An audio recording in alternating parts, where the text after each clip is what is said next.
नमस्कार, स्वागत है आपका। मैं हूं आपके साथ ज्योति आर्या। वक्त है 12 बजे का और 12 बजे न्यूज स्टेट आपके लिए लेकर आया है एकदम नया शो। 12 बजे तक की सभी अहम खबरें इसमें शामिल हैं जो आपको जाननी जरूरी है, जिससे आपके गांव, शहर और प्रदेश की 12 बजे तक की सभी बड़ी खबरें इसमें शामिल हैं। तो आइए चलते हैं 12 की 12 ब्रेकिंग की ओर।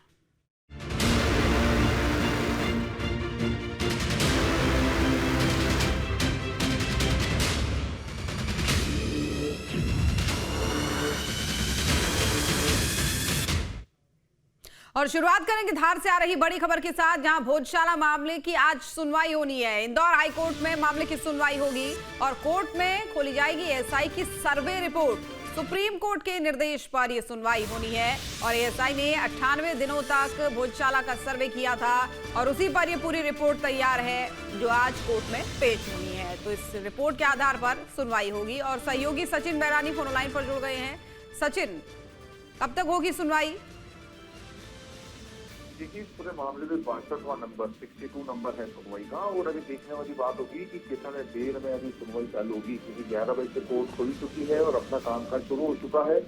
क्योंकि 98 दिन की जो पूरा सर्वे किया गया था एएसआई द्वारा, उसकी पूरी रिपोर्ट आज जो है वो पूरे तरीके से ओपन की जाएगी। और पहली बार ऐसा हो रहा है जब एएसआई की रिपोर्ट सार्वजनिक की जाएगी और उसके बाद इस पूरे मामले में सभी पक्षों को सुना जाएगा और उसके बाद ही कोर्ट हो सकता है संभवतः कोई फैसला ले। क्योंकि अभी जिस हिसाब से हालात बने हुए हैं उस हिसाब से दोनों पक्षों को यह पूरी रिपोर्ट भी सौंपी जाएगी और उसके बाद जिस हिसाब से सुनवाई होती है यह देखने वाली बात होगी।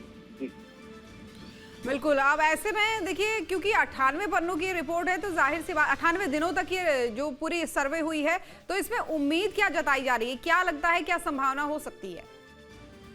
देखिए, इस पूरे मामले में जो है कि जिस तरीके से वो जो पूरा भोजशाला का जो मुद्दा सालों से चला आ रहा है, उस हिसाब से वहाँ पे सरस्वती देवी की जो मूर्ति थी और उसके अलावा किसने इसको स्थापित किया था और उसके अलावा राजा भोज द्वारा यह पूरी गौशाला बनवाई गई थी और उसके बाद उसमें वहाँ पे मजार कहाँ से आई, किस तरीके से वहाँ पे ये सब चीजें हुई, तो उसको लेके पूरा कड़ी दर कड़ी पूरा खुलासा जो है एएसआई की रिपोर्ट में होने की संभावना है।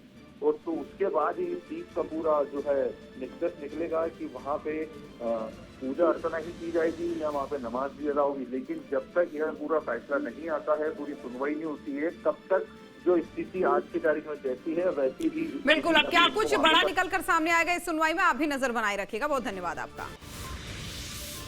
चलिए आगे बढ़ते हुए एक और बड़ी खबर आपको बताते हैं। वकीलों की हड़ताल से जुड़ी हुई ये खबर है। मध्य प्रदेश के शिवपुरी में वकील हत्याकांड के विरोध में राज्य के वकीलों ने हड़ताल पर जाने का ऐलान किया है। शिवपुरी जिले के करेरा में शनिवार को दिन दहाड़े हुई वकील की हत्या से मध्य प्रदेश के वकीलों में भारी गुस्सा है। अब उन्होंने हत्याकांड के विरोध में पूरे सूबे में हड़ताल पर रहने का आह्वान कर दिया है। वैसे ही प्रदेश के वकील सोमवार यानी कि 16 फरवरी को कोर्ट तो जाएंगे लेकिन काम नहीं करेंगे। दरअसल शिवपुरी में कोर्ट जाते समय दिन दहाड़े अधिवक्ता संजय सक्सेना की हत्या से वकीलों में काफी आक्रोश है। हालांकि हत्या के बाद पुलिस ने कार्रवाई करते हुए 3 आरोपियों को रविवार को शॉर्ट एनकाउंटर में गोली मारकर पकड़ भी लिया। लेकिन आरोपियों की गिरफ्तारी के बाद भी वकीलों का जो आक्रोश है, गुस्सा है, वो कम नहीं हो रहा है। वकीलों की हड़ताल से ग्वालियर में हाईकोर्ट के 1000 और सेशन कोर्ट में लगभग 2000 केस प्रभावित होंगे। और इसी खबर पर सहयोगी अमित सोनी हमारे साथ जुड़ गए हैं। अमित, पूरा मामला क्या है? देखिए, लगातार एडवोकेट प्रोटेक्शन एक्ट की मांग की जा रही है कि जिस तरह से शिवपुरी में एडवोकेट की हत्या हो जाती है, गोलीबार के उसे उसकी हत्या कर दी जाती है, तो कहीं ना कहीं पूरे प्रदेश में जो अधिवक्ता है वो काम पर नहीं है। तो काफी बहुत सारे मामले ऐसे हैं जो पेंडिंग हो जाएंगे। पक्षकार आ रहे हैं, उन्हें भी कुछ नहीं मिल रहा, न्यायालय तो खुले हैं लेकिन अधिवक्ताओं को पूरी तरह से इस काम को आज खत्म किया गया। तो कहीं ना कहीं जो इसमें मांग की जा रही है कि जो मृतक परिवार है उसको 1 करोड़ रुपए की राशि दी जाए और उसे के परिवार में किसी को एक सरकारी नौकरी दी जाए। और कहीं ना कहीं एडवोकेट प्रोटेक्शन एक्ट की मांग काफी समय से करते आ रहे हैं। और इतना ही नहीं, हमारी बात जिला अधिवक्ता संघ के अध्यक्ष से हुई थी, उनका भी कहना है कि आगे इस तरह की आज हमने 1 दिन हड़ताल की है और उसके बाद यदि हमारी मांगे पूरी नहीं होती तो हम भोपाल जाएंगे, सीएम के हाउस का घेराव भी करेंगे। तो कहीं ना कहीं इस मामले को लेकर काफी संवेदनशील मामला जो था, जिसमें गिरफ्तारी को पहले मांग की जा रही थी, लेकिन प्रशासन ने गिरफ्तारी करके 3 लोगों को गिरफ्तार कर लिया है। और आज जो है पूरे प्रदेश में लगभग लाखों अधिवक्ता बिल्कुल जो हैं, अमित, और सबसे बड़ी वो बात तो है इस कि जब ये मामले को लोगों का प्रतिनिधि बनकर उनकी बात रखते हैं, उन्हें न्याय दिलाने में मदद करते हैं, अगर इनके साथ ही अन्याय होगा तो न्याय मिलना बहुत जरूरी हो जाता है। बहुत धन्यवाद आपका। तो चलिए बढ़ेंगे आगे। सिंगरौली में रफ्तार का कहर देखा गया। यहाँ तेज रफ्तार वाहन ने बाइक को टक्कर मार दी। हादसे में पिता पुत्र समेत 3 लोगों की मौत हो गई और एक बाइक सवार यहाँ गंभीर रूप से घायल हो गया। तो घायल व्यक्ति को अस्पताल में भर्ती कराया गया है। घटना के बाद से वाहन चालक मौके से फरार हो गया है। मौके पर पहुंची पुलिस भी जांच में जुट गई है। जियावन थाना क्षेत्र के कुंदरवार का ये पूरा मामला है। और आगे बढ़ते हुए अगली बड़ी खबर अब छिंदवाड़ा से, जहां डीजे बजाने को लेकर 2 पक्षों में जमकर बवाल हो गया, जिसमें 3 लोग जख्मी हो गए। जख्मी लोगों में जो है एक महिला भी शामिल बताई जा रही है। मामला पातालेश्वर थाना इलाके का है और डीजे बजाने को लेकर हुए विवाद में जमकर पत्थर चले, ईंटें भी चली और मारपीट में हथौड़ी का तक इस्तेमाल किया गया, जिसमें से एक महिला समेत 3 लोग जख्मी हो गए बताया जा रहा है। उधर विवाद की जानकारी मिलने पर पुलिस की टीम मौके पर पहुंची और कुंडीपुरा पुलिस इस पूरे मामले की तफ्तीश में जुटी हुई है।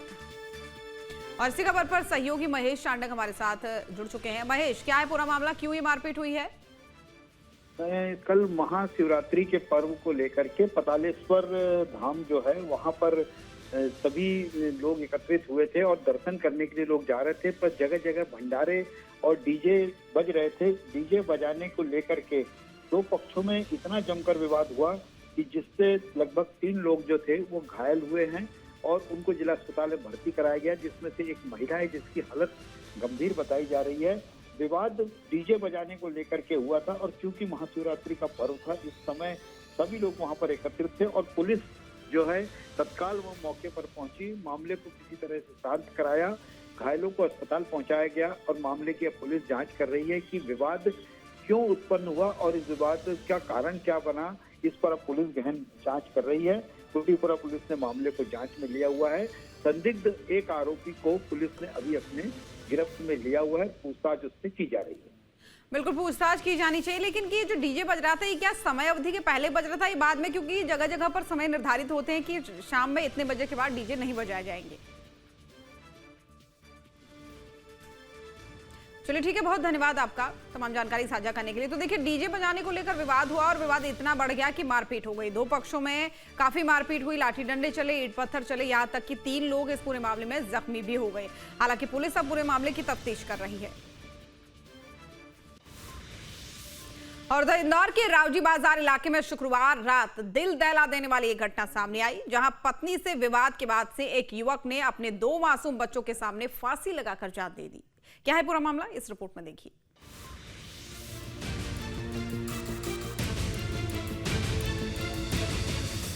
मासूम बच्चे कह रहे हैं, पापा रुक जाओ, पापा रुक जाओ, फांसी के फंदे पर मत झूलो। बच्चों ने पिता के पैर पकड़कर रोकने की काफी कोशिश की, लेकिन पिता बच्चों से पैर छुड़ाकर फांसी के फंदे पर झूल गया। ये रोंगटे खड़े कर देने वाला दृश्य 2 मासूम बच्चों के सामने हुआ। पिता ने उनके आंखों के सामने मौत को गले लगा लिया। ये दिल दहला देने वाली घटना इंदौर के रावजी बाजार इलाके की है, जहां पत्नी से विवाद के बाद एक युवक ने अपने 2 मासूम बच्चों के सामने फांसी लगाकर जान दे दी। बच्चों के चीखने रोने की आवाज सुनकर पड़ोसी पहुंचे। गेट तोड़कर अंदर देखा तो युवक फंदे पर लटका था और दोनों बच्चे सहमे हुए रो रहे थे। ये बोल रहे पापा रुक जाओ, ये क्या कर रहे हो, क्या कर रहे हो? तो ऐसे करने के बाद उन्होंने धक्का दे दिया। धक्का देने के बाद उन्होंने फांसी लगा दी। कैसे पता चला? फिर है ना, ऐसे बच्चे रो रहे थे उसमें, फिर बच्चे रो रहे आजू बाजू थे वो लोग, उनने देखा तो उनने देखने के बाद तो हमने सोचा कि बच्चे रोने की आवाज़ आ रही है, तो ऐसे करके देखा था उसमें, तो देखने के बाद भी ना तो फिर गेट वगैरह तोड़ा था कि हाँ इन्हें तो फांसी लगा ली, तो मर गए, है ना। उसके घर में फांसी लगाई? हाँ, किराए का घर था, मतलब ऐसे रहते थे, वो वाले रूम में फांसी लगा ली उन लोगों ने। रात को शायद ऐसे थोड़े घर में मगजमारी हो गई थी शायद, तो ऐसे होने के बाद हम थोड़ा मिलने के लिए आए, थोड़ा हमसे सही मिले थे और मिलने के बाद भी हम चले गए थे हमारे रूम पे, तो ऐसे पता नहीं क्या हो गया था इनको अचानक, तो इन्हें अचानक फांसी लगा ली। सूचना मिलते ही पुलिस मौके पर पहुंची और मामले की जांच शुरू की। बताया जा रहा है कि मृतक युवक मनोज किराए के मकान में रहता था और सरवटे बस स्टैंड के पास एक होटल में खाना बनाने का काम करता था। घटना से पहले मनोज का पत्नी से किसी बात को लेकर विवाद हुआ था। इसके बाद 1 साल की बेटी को लेकर पत्नी रिश्तेदार के यहाँ चली गई। पुलिस के अनुसार मनोज का पत्नी से अक्सर मामूली बात पर विवाद होता था। आर्थिक तंगी के कारण भी अक्सर दोनों झगड़ते रहते थे। चलिए आगे बढ़ते हुए बड़ी खबर पन्ना से, जहां 21 साल की युवती के साथ गैंगरेप का मामला सामने आया। 2 युवकों पर दुष्कर्म का आरोप लगा है। अपने साथियों के साथ घूमने गई थी युवती और पीड़िता की शिकायत पर थाने में केस दर्ज भी हुआ है। अब पुलिस ने आरोपियों को गिरफ्तार कर जेल भी भेज दिया है। फिलहाल पुलिस मामले की तफ्तीश कर रही है, पूछताछ आरोपियों से कर रही है। तो देखिए, बताया ही जा रहा है कि अपने साथियों के साथ घूमने गई थी युवती, लेकिन उसके साथ गैंगरेप की घटना को अंजाम दिया गया, दुष्कर्म की घटना को अंजाम दिया और पुलिस ने आरोपियों को गिरफ्तार कर हालांकि जेल भेज दिया है। तो देखिए, पन्ना का ये पूरा मामला बताया जा रहा है। और गणेश विश्वकर्मा सहयोगी इसी खबर पर हमारे साथ जुड़ चुके हैं। गणेश, क्या है पूरा मामला?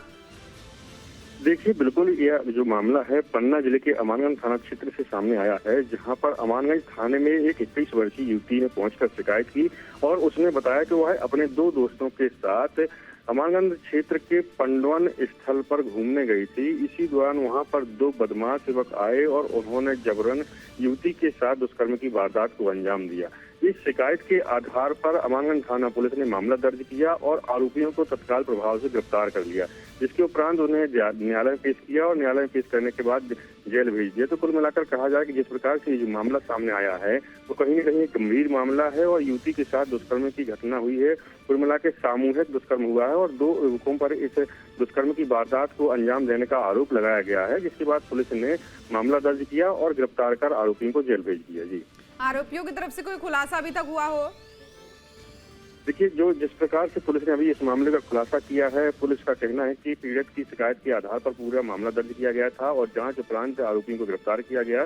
गिरफ्तार के बाद न्यायालय में पेश करने के बाद इन्हें जेल भेजा गया और मामला अभी विवेचना में आगे की जांच की जा रही है। जी, अब ये बताइए, दोनों युवक क्या युवती की पहचान वाले थे, उसके दोस्त थे या फिर किस बहाने से घर से ले गए थे? देखिए, जिस प्रकार से पीड़ित युवती ने अमानगंज थाने में शिकायत दर्ज कराई थी और उसने बताया था कि वह अपने 2 दोस्तों के साथ पंडवन क्षेत्र में घूमने गई थी और इसी दौरान केन नदी के पुल के नीचे 2 युवक जो थे, बदमाश युवक थे या छिपे हुए बैठे थे और इन्होंने पहले तो युवती और उसके 2 दोस्तों को धमकाया, जिसके बाद वो दोस्त वहां से भाग गए, इस प्रकार का बताया जा रहा है। फिर युवती से जबरन दुष्कर्म की वारदात को अंजाम दिया और फिर युवती ने वहां से जैसे जान बचाकर भागी और सीधे अमानगंज थाना पहुंची और अमानगंज थाने में जाकर बिल्कुल गणेश, और बता दिए कि इस घटना से कि दोस्तों से भी बहुत सावधान रहने की जरूरत है। बहुत धन्यवाद आपका तमाम जानकारी साझा करने के लिए। तो चलिए बढ़ेंगे आगे। छत्तीसगढ़ के सक्ती में दिशा की मौत मामले में मृतका की मां इंसाफ की गुहार लगा रही है। दिशा की मौत के 20 दिन बाद भी आरोपियों पर कार्रवाई नहीं हुई है, जिससे पुलिस की कार्यशैली पर सवाल उठ रहे हैं। देखिए, छत्तीसगढ़ के सक्ती में मां ने अपनी बेटी को जिंदा जलाने का आरोप उसके बॉयफ्रेंड पर लगाया है। ये भी आरोप है कि घटना के बाद बॉयफ्रेंड के दोस्तों ने युवती को घायल अवस्था में अस्पताल पहुंचाया। हालांकि 8 दिनों तक चले इलाज के बाद उसकी मौत हो गई। इधर युवती की मां ने पुलिस पर कार्रवाई न करने का आरोप लगाया है। उनका कहना है कि आदिवासी होने के कारण दबाव बनाया जा रहा है, किसी तरह से कार्रवाई करने से इनकार किया जा रहा है। पुलिस जांच के द्वारा मैं संतुष्ट नहीं हूं, क्योंकि मेरे द्वारा FIR दर्ज नामजद कराया गया है, उसके बाद भी मतलब शिथिलता बरती गई है और मतलब उल्टा सीधा बयान दिया जा रहा है स्वयं थाना प्रभारी के द्वारा कि लड़के ने मतलब आग बुझाया है तो जला है, ऐसा कहा जा रहा है और कोई भी संज्ञान में नहीं लिया जा रहा है। ना ही होटल की तफ्तीश की गई है, न कि कहाँ घटना हुई है और मतलब कई तरह के मतलब जवाब आ रहे हैं। बच्ची के द्वारा दबाव डाला गया है, बहुत ज़्यादा मेरी बेटी को दबाया गया है। मुझे यह पता चला है कि एम्बुलेंस में वह बताई कि मेरे को मम्मी बहुत दबाया गया है, अगर तू सच बोलेगी, यहाँ का नाम लेगी तो तेरे को हॉस्पिटल नहीं पहुँचाएंगे, ऐसा कहा गया है। इसलिए मुझे झूठ बोलना पड़ा करके यह भी बताई है। दरअसल ये पूरा मामला सक्ती थाना क्षेत्र का है। आरोप है कि झूल कदम की रहने वाली दिशा मरावी को उसके बॉयफ्रेंड योगेंद्र साहू ने तारपीन डालकर आग के हवाले कर दिया। बाद में योगेंद्र के दोस्तों ने दिशा को अस्पताल पहुंचाया। इसके बाद अननोन नंबर मामले की जानकारी युवती की मां को दी। आइए आपको बताते हैं पूरा मामला क्या है। दिशा मरावी कॉलेज में पढ़ाई करती थी। मां मीना मरावी सरकारी स्कूल में लेक्चरर हैं। 2008 में पति से तलाक के बाद मां बेटी अलग रहते थे। दिशा और योगेंद्र साहू के बीच प्रेम संबंध था। 24 जनवरी को मीना मरावी को एक अज्ञात नंबर से कॉल आया।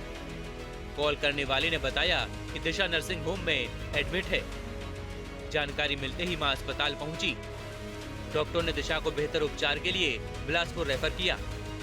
दिशा को burn उपचार सुविधा वाले अस्पताल में भर्ती कराया गया था। आईसीयू में इलाज के दौरान 1 फरवरी को दिशा की मौत हो गई। और आगरमालवा डैम पर मछली पकड़ने को लेकर हुआ विवाद खूनी संघर्ष में बदल गया। एक पक्ष द्वारा की गई फायरिंग में दूसरे पक्ष के 3 लोगों को गोली लगने से हड़कंप मच गया। घटना में आधा दर्जन से ज्यादा लोग घायल हुए हैं। पुलिस ने मामला दर्ज भी कर लिया है, जांच भी शुरू कर रही है और आरोपियों तक पहुंचने की कोशिश कर रही है। तो देखिए, मछली पकड़ने को लेकर ये विवाद हुआ था और विवाद इतना ज्यादा बढ़ गया कि लाठी डंडे चल गए, 2 पक्ष आपस में भिड़ गए और कई लोग तो ऐसे हैं, 3 लोग बताए जा रहे हैं ऐसे जिनको गोली लगी है, कुछ लोग घायल बताए जा रहे हैं पूरे मामले में। हालांकि अब लोगों के अंदर गुस्सा भी है इस मामले को लेकर। तो विवाद जो है वो 2 पक्षों के बीच मामूली मछली पकड़ने को लेकर हुआ था, लेकिन ये विवाद इतना बढ़ गया, घायल लोगों को अस्पताल में भर्ती कराना पड़ा लहूलुहान हालत में, क्योंकि 3 लोगों को गोली लग चुकी थी, लाठी डंडे चले, फायरिंग की गई। तो ऐसे में ये तस्वीरें अस्पताल की हैं जहां उन घायलों को भर्ती कराया गया, जिनका इलाज चल रहा है, जो इस पूरे विवाद में घायल हुए हैं। तो 2 पक्ष के लोग हैं जो आपस में मछली विवाद को लेकर भिड़ पड़े। अब ऐसे में कहा यह जा रहा है कि गोली लगने से कुछ लोगों की हालत गंभीर भी है, कुछ लोगों को रेफर किया गया और ये अस्पताल की तस्वीरें जब इनका इलाज चल रहा है। ये मच्छी चोरी का विवाद था तो गांव वाले वहाँ परेशान हो गए थे, तो इन्हें रोक टोक करी। तो हम लोगों को भी आया इधर उधर से फोन, तो हम समझाइश के लिए गए थे वहाँ, तो इनमें आपस में विवाद हो गया, तो उनको गोली मारी, हमारे भी गोली मारी। हम इधर वाले पक्षी की तरफ से गए थे तो वो तो कुछ नहीं कर रहे थे, उनका काम बंद था और ये काम नावे डाल रहे थे। तो उन्होंने बोला कि इसमें कोर्ट केस चल रहा है, तो कोर्ट केस चल रहा है तो कोई काम मत करो। तो हमारा काम तो बंद कर रहा था, इनने हमारे रिश्तेदारों को काम बंद करवा दिया था। बाकी उनने नावे डाल रखी थी, तो ये समझाइश के लिए गए थे वहाँ पे, तो इनकी जाले वाले पुरानी रखी थी वहाँ पे, तो वो चोरी कर रहे थे। तो इनको समझाइश के लिए गए तो उन्होंने उधर से फायरिंग कर दी। हाँ, एक कीटकड़ी बांध है, वहाँ मछली पकड़ने का दोनों पक्षों का विवाद हुआ है, जिसमें 5 लोग घायल हुए हैं और उनको रेफर कर दिया है। अगर FIR दर्ज कर ली गई है। और उधर शहडोल जिले के ब्यौहारी थाने के अंतर्गत ऑनलाइन ठगी का एक नया मामला सामने आया और यहां पर गूगल से डॉक्टर का नंबर सर्च करना एक परिवार को महंगा पड़ गया। देखिए, क्षेत्र के रहने वाले शिक्षक शिवेश कुमार सिंह के छोटे बेटे का इलाज नागपुर में चल रहा है। बेटे की तबीयत खराब होने पर उसकी मां आरती सिंह डॉक्टर से अपॉइंटमेंट लेने के लिए गूगल पर नंबर सर्च कर रही थी। इसी दौरान उनका कॉल असली डॉक्टर के बजाय साइबर ठगों के पास पहुंच गया। ठगों ने खुद को डॉक्टर का स्टाफ बताते हुए विश्वास में लिया और एक मोबाइल ऐप डाउनलोड करने को कहा। महिला ने जैसे ही ऐप डाउनलोड किया, ठगों ने चरणबद्ध तरीके से उनके खाते से रकम निकालनी शुरू कर दी। पहले 2 बार में 50-50 हजार रुपए और फिर एक बार में 59,000 रुपए ट्रांसफर करा लिए गए। इस तरह कुल 1,59,000 रुपए की ठगी हो गई। महिला की छोटी सी गलती के चलते न सिर्फ मेहनत की कमाई चली गई, बल्कि डॉक्टर का अपॉइंटमेंट भी नहीं मिल सका। अब शिक्षक पिता अपने बीमार बेटे के इलाज और ठगी के शिकार हुए पैसे की वापसी के लिए करीब 100 किलोमीटर का सफर तय करके जिला मुख्यालय में पुलिस अधिकारियों के चक्कर काट रहे हैं। छोटे वाले बालक कि यहाँ दिक्कत थी हड्डी में, यहाँ गांठ में, उसके लिए पिछले साल मतलब नागपुर डॉक्टर श्री मोहम्मद फैजान के यहाँ ऑपरेशन करवाया था और उस 1 साल बाद बुलाए थे। वो उनका नंबर मैं मिसेज को बोल के जाना था, 9 तारीख को जाना था लेके, मिसेज को बोल के मैं चला गया स्कूल। तो फाइल देख के नंबर ढूंढ के बात कर लेना, नंबर लगवा लेना वहाँ। तो फाइल ढूंढ के देखी, उनको नंबर नहीं मिला। जल्दी हो सकता जैसा भी हो तो ऑनलाइन। और आगे बढ़ते हुए अगली बड़ी खबर अब भिंड से आपको बताते हैं। भिंड में भीषण सड़क हादसा हुआ है। यहाँ टैंकर ने बाइक को रौंद दिया है। हादसे में बाइक सवार की दर्दनाक मौत हो गई। घटना के बाद से ड्राइवर मौके से फरार हो गया। अब पुलिस ने टैंकर ड्राइवर के खिलाफ हालांकि केस दर्ज कर लिया है, उसकी तलाश चल रही है, खोजबीन चल रही है। तो देखिए, सड़क हादसे की एक और तस्वीर। हादसे में बाइक सवार की मौत हो गई और यही वो टैंकर है जिससे बाइक सवार को टक्कर लगी थी और उसके बाद बाइक सवार जो है उसकी तो मौत हो गई, लेकिन जो टैंकर सवार था ड्राइवर वो मौके से फरार हो गया।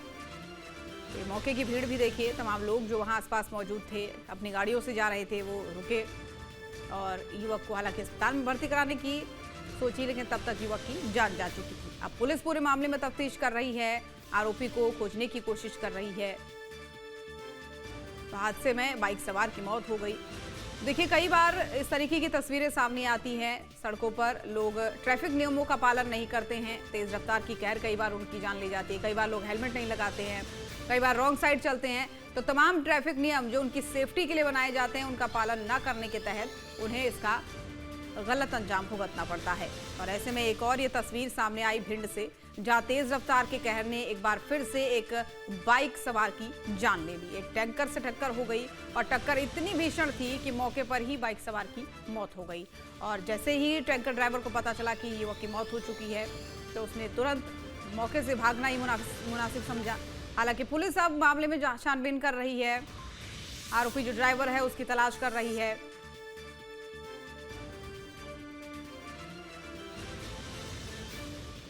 तो ड्राइवर मौके से फरार बताया जा रहा है, पुलिस तलाश कर रही है अब इस पूरे मामले में।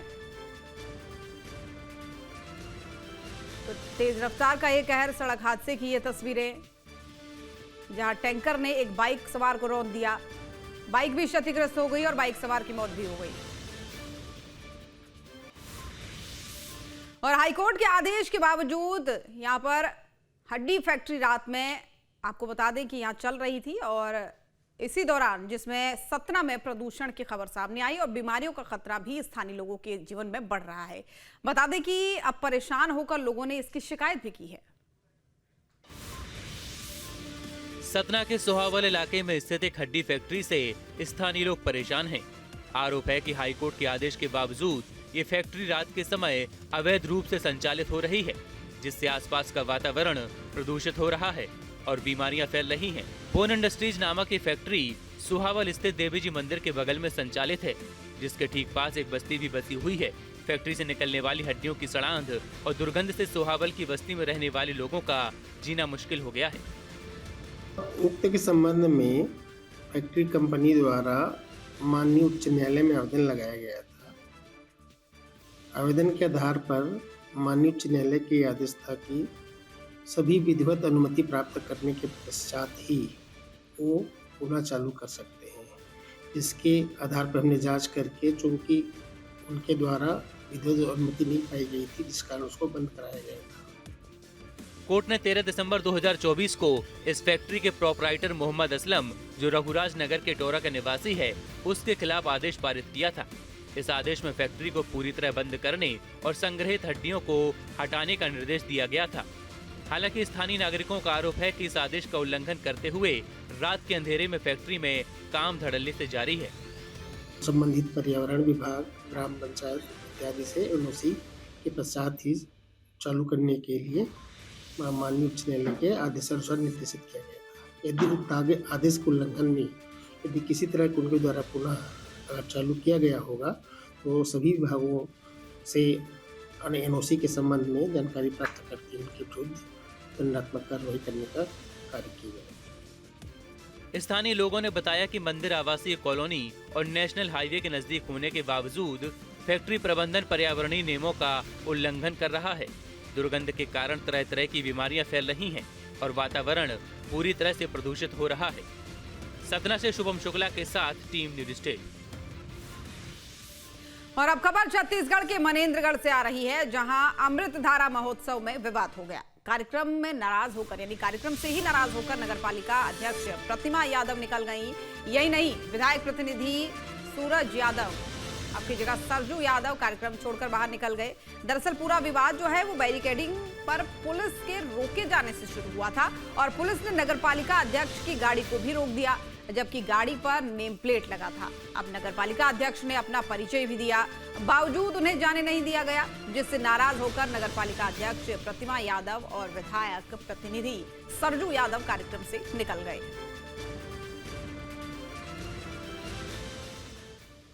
नाम लिया गया मंच से आपका? नहीं, कोई नाम की जरूरत नहीं हमें, कोई नाम की जरूरत नहीं। इनके बदौलत नाम कमाए क्या हम?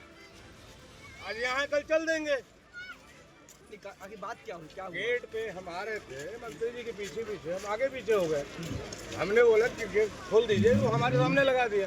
बोल भी रहा भाई नगर पालिका के अध्यक्ष है, पार्षद है, हम कार्यक्रम में विशिष्ट अतिथि है। 8 दिन से हमारा कर्मचारी यहाँ पर झाड़ू, एक तो कर्मचारी नहीं इनके जिला कार्यालय में टॉयलेट साफ करने के लिए नगर पालिका भेजती है। आपको पुलिस वालों ने वेरिफिकेशन पर रोका। मैं बोल भी रहा हूँ, निवेदन भी कर रहा हूँ, सबको भेज देते हैं। अब मैं वहाँ गाड़ी खड़ा करके रोड में यहाँ पुलिस अधीक्षक से एडिशनल एसपी या माइक 2 से बात करने थोड़ी ना आऊँगा। मैं जा रहा हूँ कार्यक्रम से। वहाँ पे पुलिस प्रशासन खड़ी हुई थी, तो हम लोग बोले भैया बोर्ड लगा हुआ है, आप लोग देख लीजिए। हमको अंदर में काट दिया गया है, हमको बुलाया गया है, इसलिए हम जा रहे हैं। तो बोले बोर्ड तो हर गाड़ी में लगी हुई है, आप बोर्ड हमको क्यों दिखा रहे हैं? मतलब आप लोग को रोका गया बैरिकेडिंग के लिए? पुलिस वालों ने रोका, परिचय बताने के बाद भी रोका गया? तो हमारी गाड़ी वहाँ से मुड़ने का साधन में नहीं थी, इसलिए हम क्या बोलते हैं यहाँ पर ले आए मुड़ाने के लिए गाड़ी। तो 12 की 12 ब्रेकिंग में फिलहाल के लिए मेरे साथ बस इतना ही। आप देखते रहिए न्यूज़ स्टेट।